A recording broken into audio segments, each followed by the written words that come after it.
Sigue en sintonía de nuestra programación. Los conceptos vertidos en este espacio son de exclusiva responsabilidad de la persona o institución que los emite.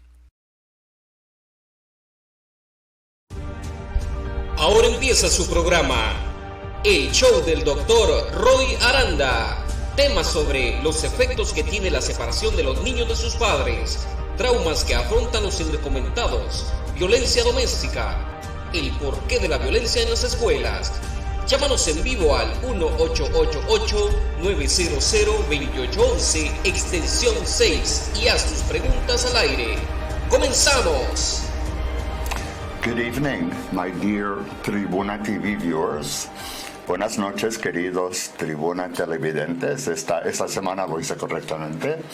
As promised, it's raining again. It's Thursday. I think that my theme is going to be Rainy Thursday, Dr. Aranda TV show. Está lloviendo otra vez el día jueves, so what are we going to do? Rain brings flowers, and I like flowers. Flowers are cool. So, la lluvia nos trae las flores, y las flores son divinas. So, I wanted, to welcome everybody. Bienvenidos a todos. We have what I hope will be a very exciting, provocative, and interesting program today. It's something that I think we really need to focus our attention on. We need to talk about. This is my 15th show, by the way. And for those of you who have been following the show, you know that I do try to look at matters of interest to our society. And some of these matters of interest reflect not only our human psychological needs, some of our health-related kinds of needs, some of our emotional needs, but they're also a reflection of some of the things that are taking place in our country, in the United States. And as such, there's a reflection of some of the stresses and traumas that we all are experiencing on a day-to-day basis. And, needless to say, the topic that we're going to be dealing with today, and I have a wonderful guest, I'll introduce her in a moment, is something that I find to be very, very significant in many ways. For one, the United States, we herald ourselves, we champion ourselves as being a country of amazing, amazing diversity.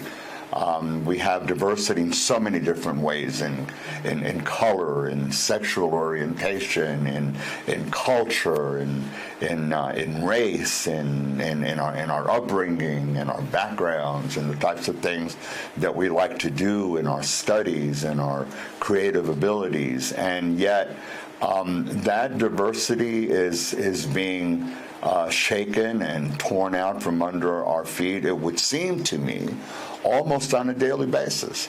Every time I turn on the TV, I listen to something in the news, I read something in the newspaper, and I find that there's been another egregious act of hatred, another act of violence, another act of discrimination, another act of blatant discrimination and racism. And it's really, really something that on a personal level concerns me, and I think that it's something that should concern really all of our viewers. So what I would like to do today, as I've done before, we're going to introduce the topic. We're going to talk about the meanings and some of the statistics and some of the issues connected with it. And towards the second and latter half of the show, consequences of it and things to do to try to help overcome it and to try to improve the situation of our communities. So without further ado, I'm delighted to introduce Dr. Shara. I've known, I'm going to call you Shara. The rest of you have to call her Dr. Sand. I call her Shara. But I've known her ballpark 8-ish or so years, something like that. Something like that. We met on New York State Psychological Association. I think some of you are aware that I am a past president of New York State Psychological Association, and Shara is a past president of the Division of Social Issues. She was very actively involved in New York State Psychological Association dealing with social issues, and there were many social issues that she championed that I championed. Although I'm a clinical psychologist and I have a private practice and I treat patients and I do neuropsychological evaluations and forensic evaluations, in my heart of hearts, I'm a social scientist. I really champion social issues, which is why I do this show, to try to promote and champion the rights and the needs of the Latinos and, frankly, all other diverse cultural groups.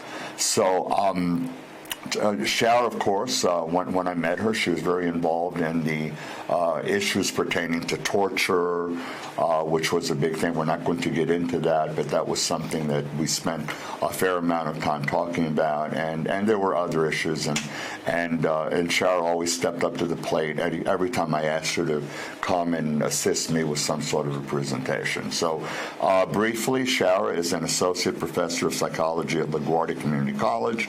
She's the director of counseling at Manhattan School of Music. She maintains a private practice in Manhattan. She holds a master's degree in music. Her interests in psychology, music, gender, and sexuality are an integral part of her work as a clinician, teacher, writer, and speaker. She began her career and spent a decade working with those with HIV, AIDS. She currently has a private practice specializing in working with sexual and gender identity issues, as well as working with creative and performing artists. She's a member of the APA, the American Psychological Association, NISPA, New York State Psychological Association. We're both in those organizations. Psychologist for Social Responsibility, which was where she deals with so many of these very, very important social issues. She's also part of the Performing Arts Medicine Association and the American Federation of Musicians, Local 802. Did you bring your instrument to do some? I did not bring my instrument. You didn't tell me I had to practice. we have to do that. We're probably going to have to do that another time. Oh, definitely. The topic for today in English, 50 Years of Pride. In Spanish, 50 años de orgullo. Welcome, Dr. Shara Sand. Please say a few words about yourself. Sure. Well, first of all, Roy, I'm so happy to be here. It's the first time I'm on TV, and I will speak one of my few Spanish words to the audience, which is hola. I'm so happy you're here with me. That's my Spanish. So I began my professional life as a trombone player and slowly became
Bars were routinely raided back in the 50s and 60s. People were arrested. At the time, it was considered sick. There were laws against homosexuality. It wasn't a fun time, and this was the first time that there was a real rising up, and eventually the police gave up. The police gave up. They stopped raiding the bars, and they let the gay people of the city be. And that was really the road to a kind of freedom that LGBTQ people, that's lesbian, gay, bisexual, transgender, and queer. I'm going to just say LGBTQ because the rest is a mouthful. They even get longer. I've seen stuff with IAs. Yes, intersex, asexual. Yes, I have a friend who said, "Aren't you going to leave any letters for us straight people?" I said, maybe. But it was really the beginning of a newfound freedom. It was 4 years after Stonewall that the American Psychiatric Association essentially made the diagnosis of homosexuality archaic, meaning they took it out of the diagnostic manuals. Meaning at first it was considered to be something wrong. Yes, it was a psychological aberration. Yes, it was a disease, it was a perversion, it was extremely problematic. And the kids needed to be treated, and there were all of these horrific, horrendous methods to try to change them. Yes, there'd be shock therapy to the brain was used. Often shock therapy to the genitals would be used, while arousing pictures of the same sex would be shown. So treatments were really quite cruel and quite damaging. And so for this to be taken out of our manuals and to no longer be considered a disease was a major win. It meant your family could no longer lock you up against your will. It meant that you could no longer be thrown in jail simply because who you are. It meant you could no longer lose your children if you were going through a divorce because of who you are. Now, only in some more liberal states, the battle continued. The battle continued and then was short-circuited in the 1980s by AIDS. And a whole generation, primarily of men, were lost. Thousands and thousands and thousands. And all of a sudden the activism that had gone to issues of rights and freedoms all of a sudden became about health care. And find the cause of this disease, find a way to treat this disease, tell people that you can't get this disease just by drinking from their, bathroom water cup. So in this time, what occurred was an awareness of a population, because so many people died young, that all of a sudden they could lose their home, they could lose their shared bank accounts. There was nothing to bind a relationship together. For many people, there was no way to mourn their relationship. The family wouldn't acknowledge that there was even a relationship. And it was out of this that the push for domestic partnerships came, and the push for gay marriage. Which U.S. is one of the last countries actually to have it. I mean, other countries were way more advanced and had it well before the United States. Absolutely. Europe is I think, in some ways still a much more advanced culture. They've been around longer, but I also think they're more forward-thinking at times. But yes, the U.S. was the last to give these rights over. 2012, I think. I think maybe. I think I'm ballparking it more or less. It's 2015 because it was Windsor versus the United States, and Edie Windsor was essentially a grandmother. I mean, she was in her 80s and took the United States to court because her partner, who was a psychologist actually, died, and she never got any of, or had to pay taxes on shared monies, which married couples don't have to do. And they indeed got married in Canada, but the U.S. wouldn't honor that marriage. Meanwhile, if a straight couple gets married in Canada, the marriage is honored in the U.S. So there were all these remaining injustices and slights, and slowly, over time, with what began as a riot, people are saying, it wasn't always a parade. The first Stonewall was a riot. It wasn't a parade. And I think that's important to remember because it began as a fight, not as a celebration. And this, I think, is going to be an incredible celebration. It's also World Pride, which has never been held in New York, not since 1994, the 25th anniversary of Stonewall, I believe. So there are a lot of people who are in town. The parade is a lot of fun. It's become longer and longer and longer. And more, there are all different kinds of diverse people who come out to watch. Straight people, old people, young people, babies. People come in from out of town to see it. So it's really, I think, an amazing celebration of people who feel as though they finally have a place in society. There's a sense of freedom. You can be a school teacher and not be afraid you're going to lose your job. You can be a nurse and not be afraid to lose your job. There were many careers, if it involved working with people, that were off limits. And there were many famous people who were gay who were unjustly punished. Alan Turing cracked the code that allowed the Allies to win World War II. He was a closeted homosexual and was arrested one night, and for the rest of his life he was chemically castrated, which means he was given drugs to take that would not allow him to have an erection, and he was so humiliated by this that he killed himself. And he was the one who, in a sense, almost single-handedly helped us win the war. So sometimes it didn't matter what you did or who you were. It was how you lived your life. Yeah, you were still persecuted. Mm-hmm. Yeah. He pretty much invented the first computer. Yes, he basically. did. That's what he did. He was an absolute genius, and who knows what he would have done had he not been executed.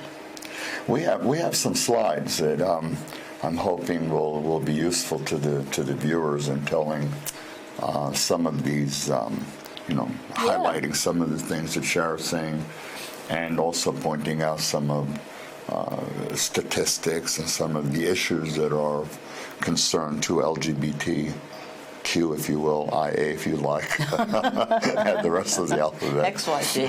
Populations. Oscar, ¿me puede poner primer slide? First slide. So here, what is gay pride? I took the liberty of coming up with a definition that I thought was brief and to the point. It's a positive stance against discrimination and violence toward lesbian, gay, bisexual, transgender, LGBT people to help them promote their self-affirmation, their dignity, equality rights, increase visibility as a social group, build community, and celebrate sexual diversity and gender variance. And part of the title, the 50 Years of Pride, this is the yearly observance of LGBT History Month that began in the United States in 1994, which is what you said. The first New York City Pride rally occurred, as you had mentioned, Shara, after the Stonewall riots in June of 1969. So, of course, June, here we are 50 years later. It's this month. 2019 World Pride and Stonewall 50th anniversary. It's the entire month of June that there are events and activities taking place, and I think that the big march is the 30th. It's the last Sunday of the month, which, yes, is the 30th, now that I think about it, and it will... You're going to see huge numbers. Don't drive. Of people. Don't drive into the city downtown that day. Very bad idea. So let's look at the second slide. I want to show you some statistics. These statistics that I have are fairly recent. They're pretty much from 2017, 2018, 2016, somewhere in that area. 10 million adults identify with LGBT community, and the number is rising. American adults identifying as lesbian, gay, bisexual, or transgender increased to 4.5% in 2017, up from 4.1% in 2016 and 3.5% in 2012. And if you go beyond that, it's still higher. I think that the statistics, they only started taking them fairly recently. It doesn't go back that far.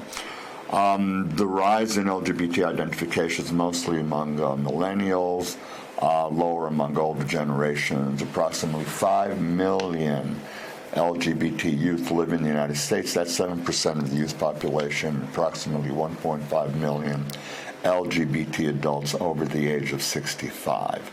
So what I did also want to mention, and I emphasized this last week when we did the show, involving veterans and some of the issues affecting veterans. And I made a point of indicating that these statistics tend to be underrepresentation because it's an assumption that you have people reporting of all of the ones that you actually send surveys out to and respond. That's what you're basing this on. Right. So you're coming up with estimates, statistical estimates.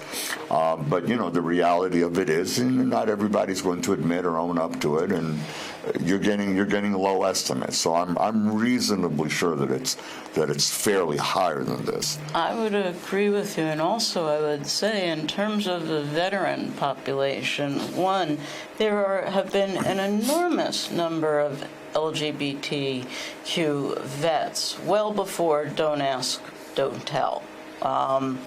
They just stayed very quiet, and it was very stressful. But the interesting thing that they're discovering is that the rates of those who are transgender in the military are higher than in the general population, and mostly among men. And it's believed in some way, if you have doubts about your gender or uncertain, what's the best way to go and prove that you're a man or try and be a man? But go into the military. Isn't that what all the commercials say? Be strong, be confident. So it's actually a very, I think, important... And a way of hiding it also. Yes, absolutely. So I think that's very important because there are other segments of the population where you're going to find people hiding. Hollywood used to be a big place for hiding. It could kill your career. Now, not so much. So this is also how freedoms and things have changed with the times. People are less fearful. It feels okay to be who you are without harm coming to you, either physical or to your profession or to your family.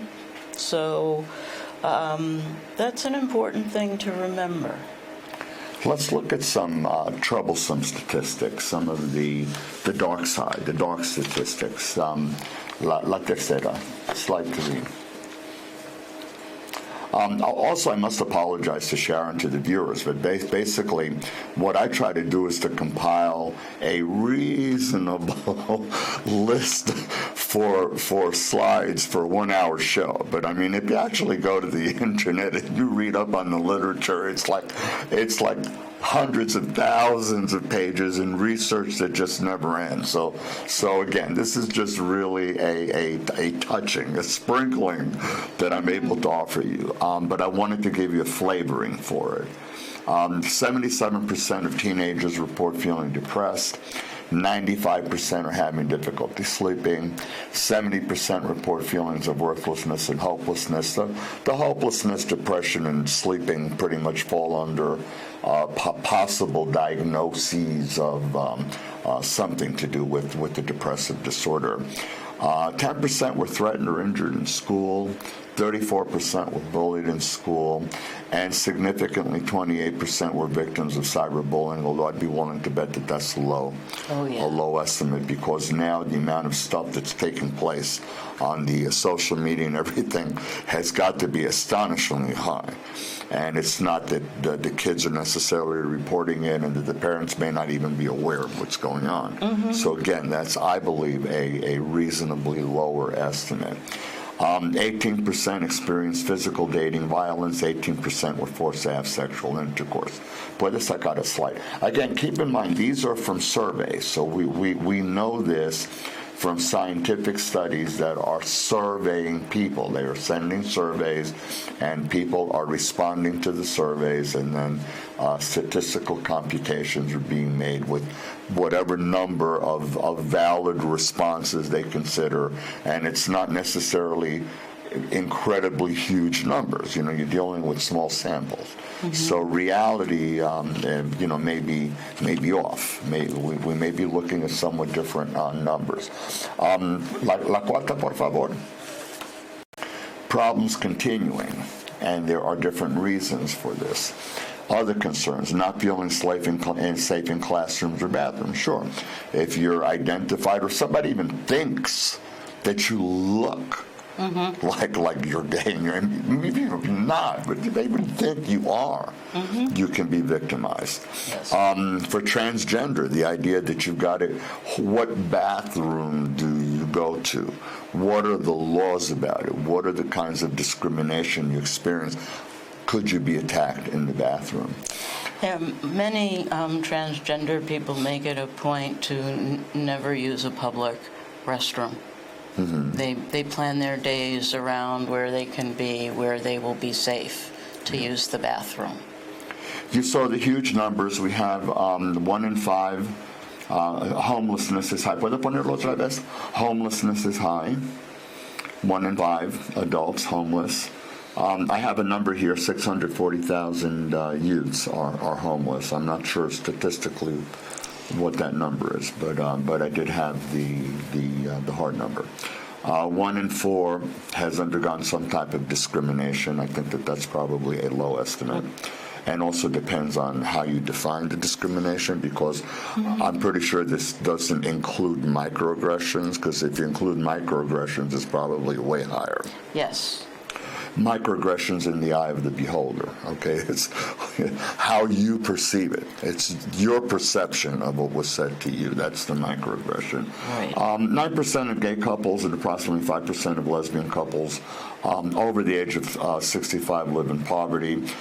I don't have actual statistics, but the victimization, hate crimes, and everything. I don't know if you have numbers, but it's very, very high. It's I think it's somewhere around 18 to 20%. Yeah, much higher than the population. Look, yes. I was able to get numbers of homicides and assaults and things like that, but I didn't actually have a percentage to compare it. I wasn't able to get that. We also see greater risk, and you were talking about this, greater risk for suicide. Mm-hmm. Okay, substance use, sexual behaviors that place them at greater risk for HIV and sexually transmitted diseases. So these are some of the troublesome statistics. So I wanted to basically just let you run away with it. Anything on this that you want to expand on, add to, any experiences you yourself have witnessed, or patients or clients, or in your own personal life that you've you've experienced. I've seen this very often in my professional work and working with Hispanics who are facing asylum cases. Yes. And they've been exposed. And I've had LGBT asylee seekers who are literally abused and maltreated and pummeled and beaten within inches of their lives, raped, mutilated, and would come like with nightmares and horrific and shorter lifespans afterward. So I've had to deal that often in my private practice and working with immigration-related cases when I'm either doing treatment for them and or I'm working to help them as part of their petitions. So it's something incredible. Yeah, I mean, I actually do pro bono asylum evaluations at this point only for LGBTQ clients, and recently evaluated a transgender woman who was so traumatized and so abused by her family, let alone the rest of the families society. can be downright horrific. Really, I mean, was incredibly horrific, and essentially felt like he was going to be killed if he stayed where he was, and so got into this country in the trunk of a car and didn't know anything about asylum, didn't speak English. So, and people, I don't know about you, but people are often afraid to talk about it because they have been so abused. They're afraid that, I know that I might judge them or exactly. Or they're not sure how safe it is to bring it out in a therapy relationship. Right. Are you writing that in your progress note? Is that going to be in your report? Right. Is the immigration officer going to see this? They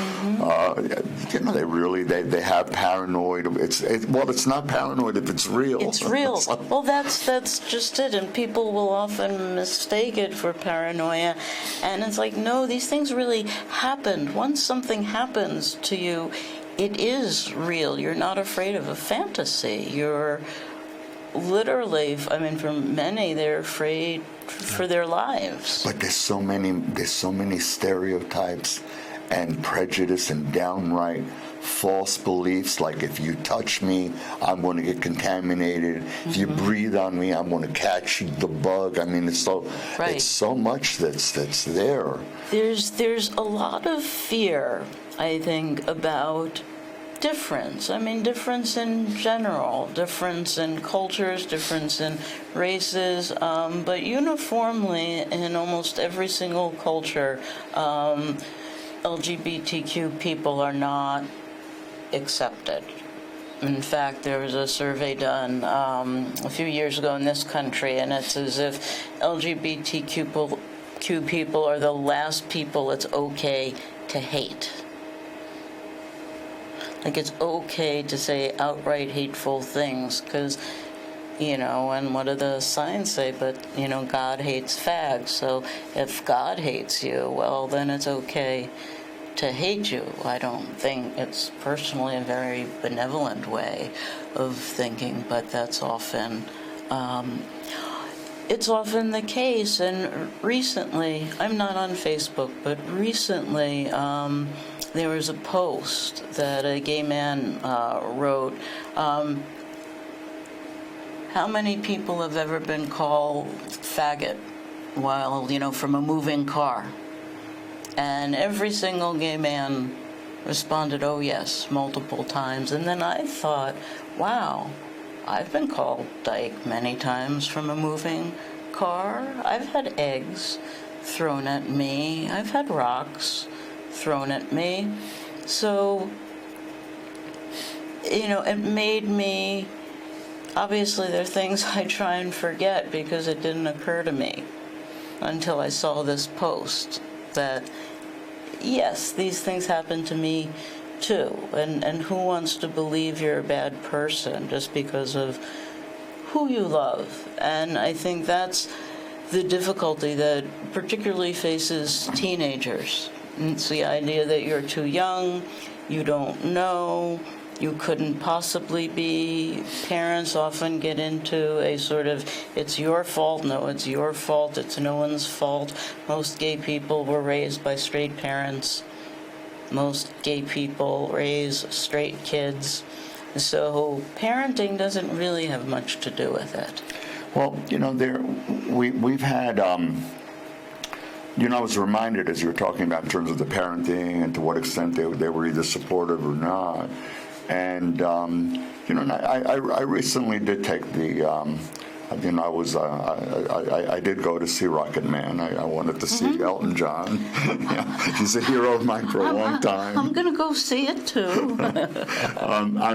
He's absolutely great. I have to admit, I did not know anywhere near as much as I thought I knew about him until I saw the movie. But interestingly enough, after seeing the movie, I was so motivated to actually read up on his life and the kinds of things, rejected by father, rejected by mother. I mean, it was like, it's incredible, like who actually comes to his assistance. And here you're dealing with somebody who's a multi-zillionaire.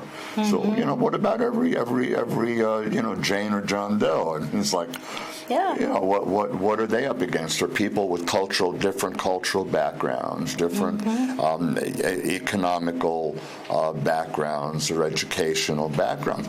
You and I both belong to many professional organizations, and we've both seen within our organizations issues pertaining to whether or not there's some kind of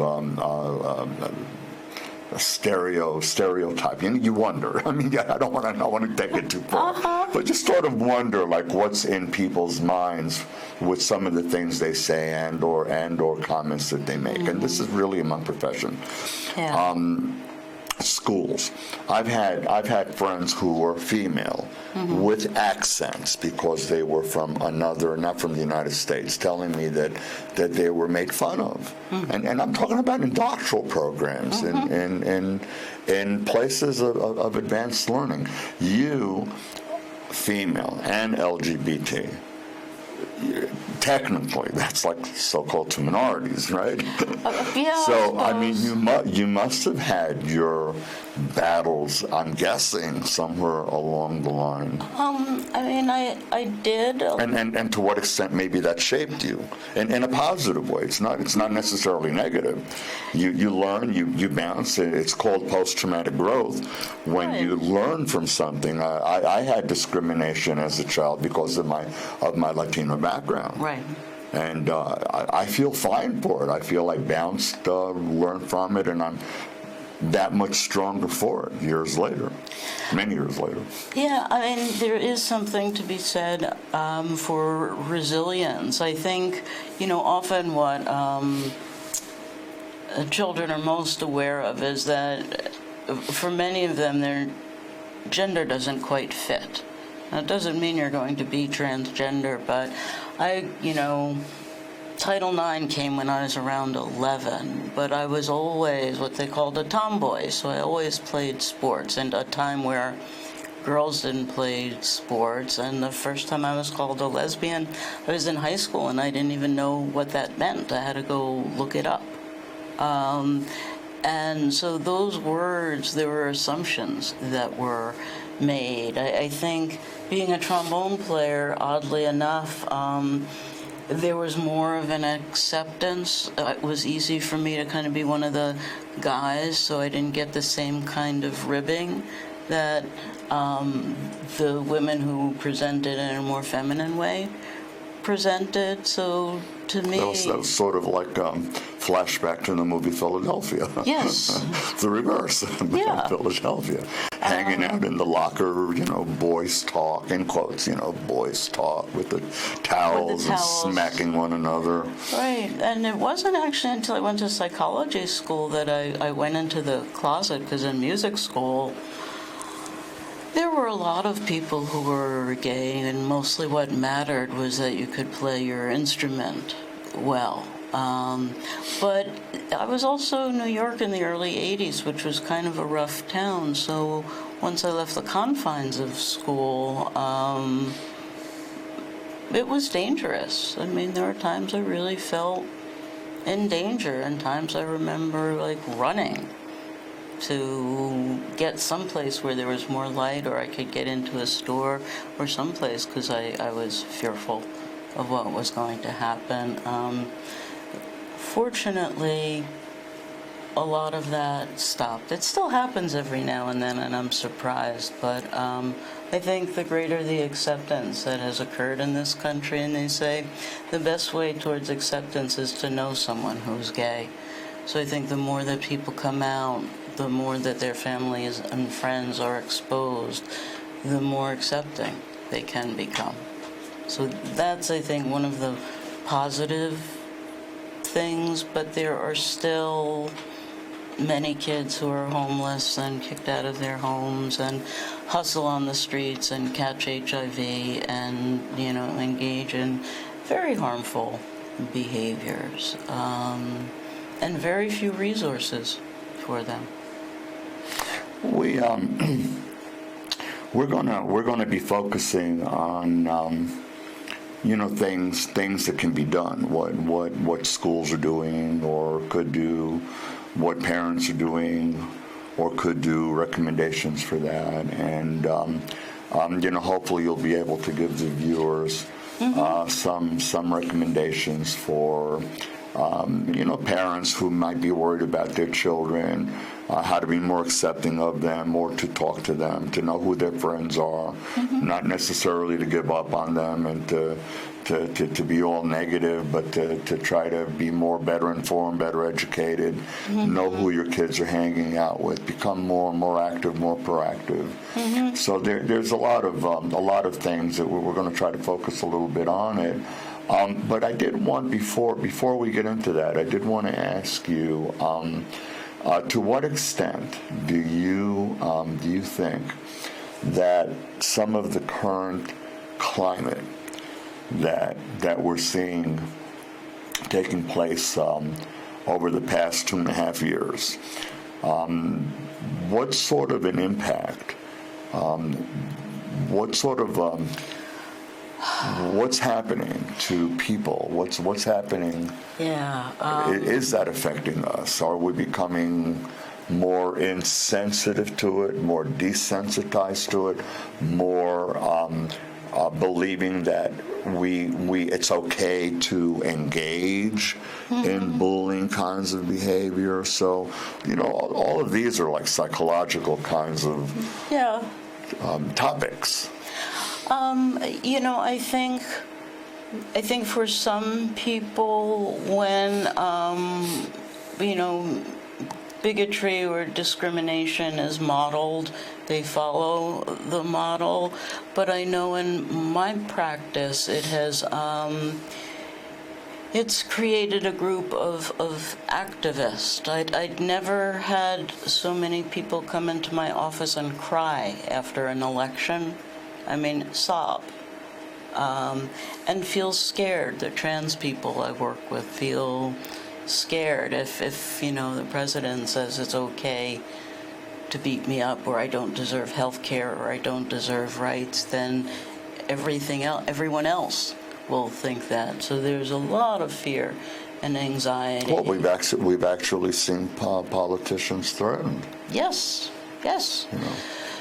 So there's that. I think the flip side, the positive side, is that I think for many straight people, it kind of spurred them on to be allies. Like, my friends are hurting. Like, what can I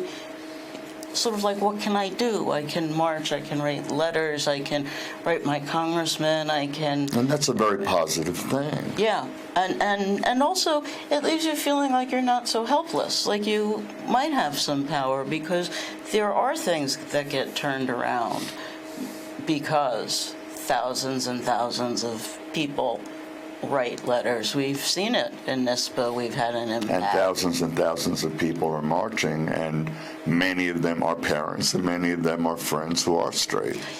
Yes, PFLAG, Parents and Friends of Lesbians and Gays. It was formed that long ago that they haven't added the other letters to their name. But PFLAG is a wonderful group for parents whose children are gay and who are struggling to understand or want other parents who are having the same issues to have a safe space to talk about it, because maybe Sue next door is not going to be so understanding. So that's one of the best resources for parents, I think, that one could find. It's so difficult when you're dealing with more than one, more than one, in quotes, problem area. I mean, I hate to use the word problem, so I'm putting it in quotes. But if you consider the nightclub tragedy in Florida, where you were dealing with Hispanic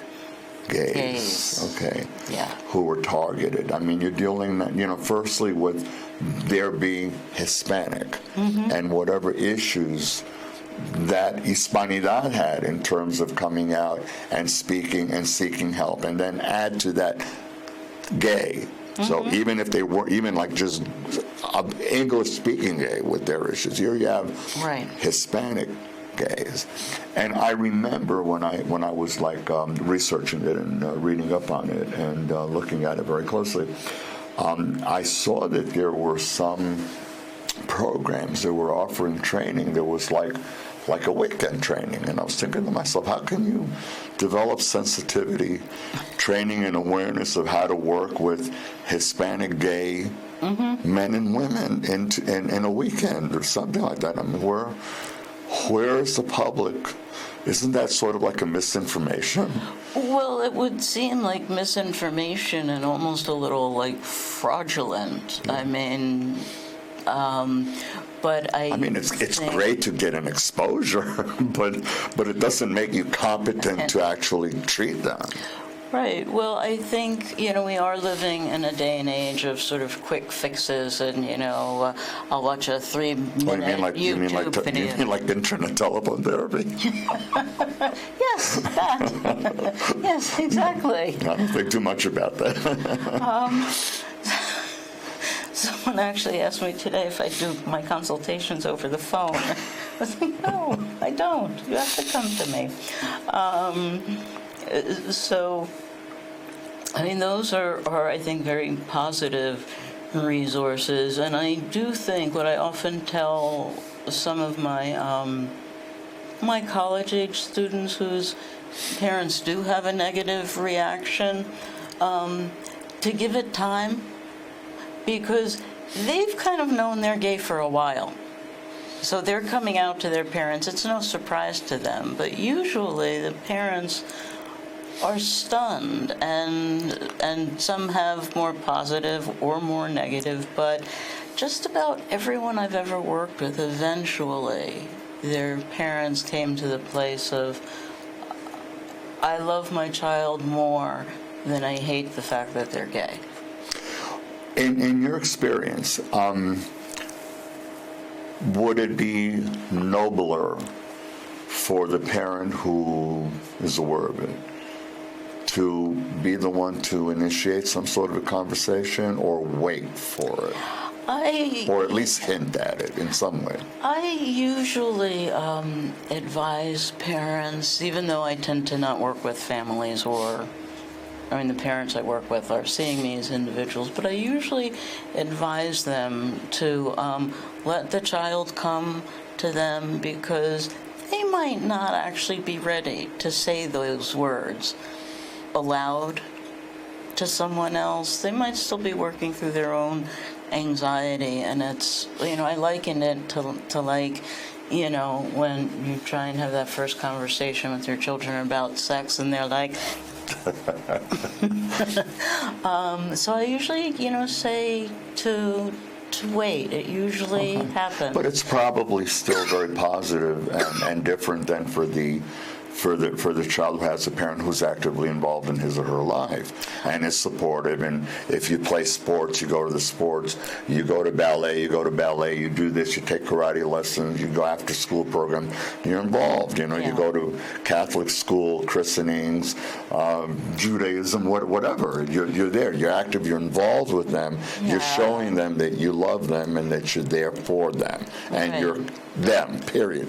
Right. Whatever they are, them. And I will often, tell parents, if you really feel like, because there are especially mothers who sometimes really feel compelled to say something, and I'd say, you need some sort of prop. You can't just come out and ask the question. So let's say they spend a lot of time with, a girl or a guy, and you think they might be, boyfriend and boyfriend or girlfriend and girlfriend. You can always say, gee, you're so close to so-and-so. Is there something more? And if there is, that's fine with me. I was just wondering. So there are sometimes ways where if you give a clue or a hint or something, because less so these days with millennials, but when I was growing up, it was usually something you tried to hide from everyone. So all of a sudden, if someone has figured you out, it could feel really dangerous. Probably not in New York, but I imagine in Fargo, other kids can be horrific bullies beyond belief. Oh, yeah. No, absolutely. And modernly now with the phone, you're dead. Well, you'll be all over the place. Mm-hmm. And the thing about the phone is it's so easy to spread rumors, and it just continues. Let's look at some things to do. Oscar, ¿puedo poner el slide 5? By no means is this 100%. Everything that's out there. I'm just abbreviating it, and there is one major thing that's missing in this that I'll share with you at the end if you don't pick it up. Schools, for instance, and I know we've been talking about that, support groups that embrace people of different diversity, not just gay, but all diversity, all types of cultures. Right. Gay, straight alliances, policies prohibiting expression of homophobia or hate. Any hate types of behaviors. Student organized clubs promoting a safe environment. Training of school staff. You really got to make sure that you have ongoing training opportunities for staff. Don't assume that everybody's up to date with it. And don't assume that all of your teachers are totally okay with everything. Right. More resources. You really need to have access to resources, literature, stuff on computers, TV, rentals, videos, the resources. You have to have them. Adequate health curricula that covers some of the health-related illnesses that people are being exposed to because of their sexual either promiscuity or not being careful about what they're doing. Yeah, the two groups where HIV is increasing are 18 to 24-year-olds and those over 55. Okay. Adequate health curricula. ¿Puedo ponerlo otra vez? That's what we just mentioned. Access to community providers. You need to have access. Schools need to have access to parent support organizations, law enforcement organizations, religious organizations, mental health that specialize in treating and working with violence prevention, risk management, all of these kinds of community providers. For parents, positive parenting practices. Parents need to be available to their kids, like we were talking before. Know the names of your children's friends. Know the names of your children's teachers. It's a good idea if you know the grade your child is in. You'd be surprised how many times I do interviews. I think he's in the 3rd grade. I'm not sure, really. Do you know the name of the school? I mean, come on, things like this. Access to phones. Observe signs of victimization or bullying. The kids who, keep the sleeves all rolled up here, stay in bed all the time, refuse to go to school, suddenly become truant, grades start dropping, changing. Type of people they're hanging out with. changes. Right. These are some of the signs you need to look for.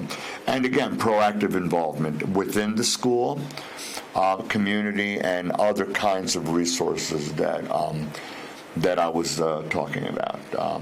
Access to law enforcement, religious, anything dealing with risk management, educational kinds of groups, support groups, organizations that specialize in working with different types of diverse groups, including LGBT. So, anything to add to this? Professor?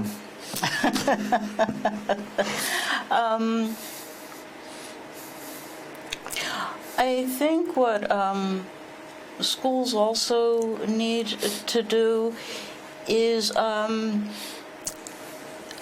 almost like town hall meetings. Like, don't segregate the teachers from the students. There are probably some gay teachers who might have something to offer the whole school, not just the one or two students who, feel they can go up and talk to them. So I think there have to be, and I think it's true for, as you said, all kinds of diversity and cultures, because I think there are a lot of myths about so many things, and they're not being dispelled by anyone. And with the internet, that's huge. Hugely significant. Part of the assessment.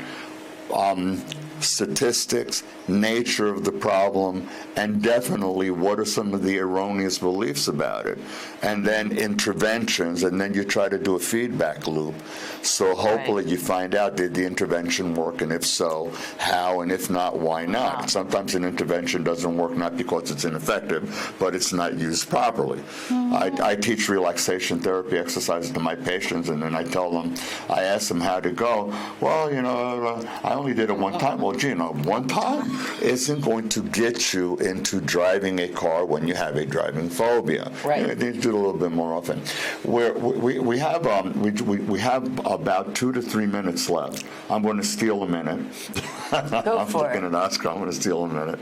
We have about 2 minutes. What's missing from this? I said, could you pick what's missing? I'm trying to. Society. Oh, society. Oh, gosh, yes. I purposely left out society. And the reason that I left out society is I really don't know anymore. I mean, it's becoming so complicated. We have the parades. We teach, educate, workshops, correct misinformation, be prepared to challenge things, not aggressively, not violently, but, we also need to challenge, in politics, we need to speak up to our politicians, our lobbyists, our legislators, correct some of the misinformation.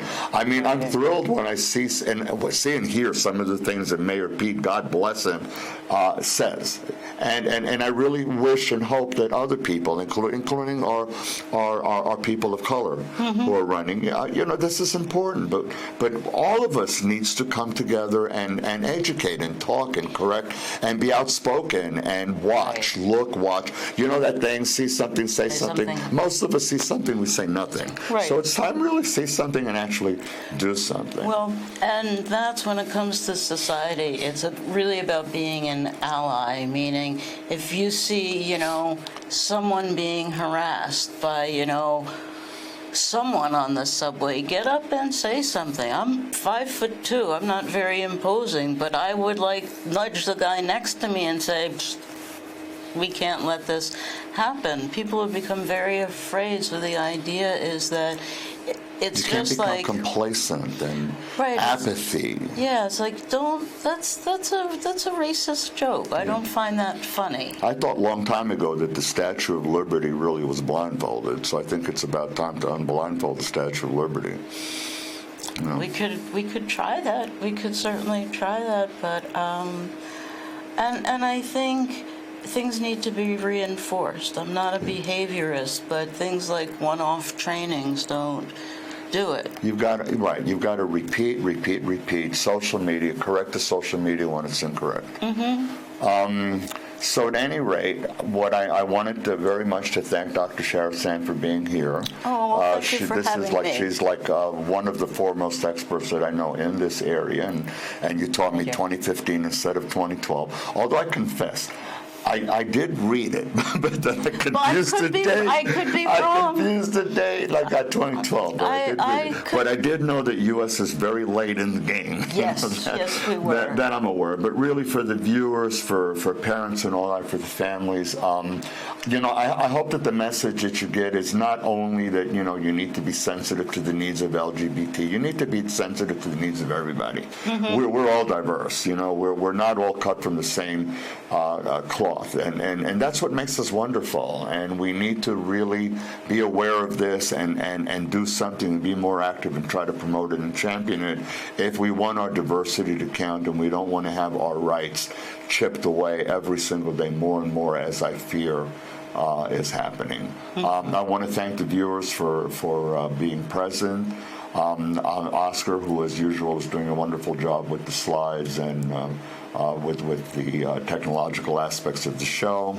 And I want also to let everybody know that the show actually was being videotaped live and already on YouTube, and will be available tomorrow on Tribuna TV, and it will be available on Vimeo and Facebook and possibly other platforms that I'm not aware of. So say goodbye.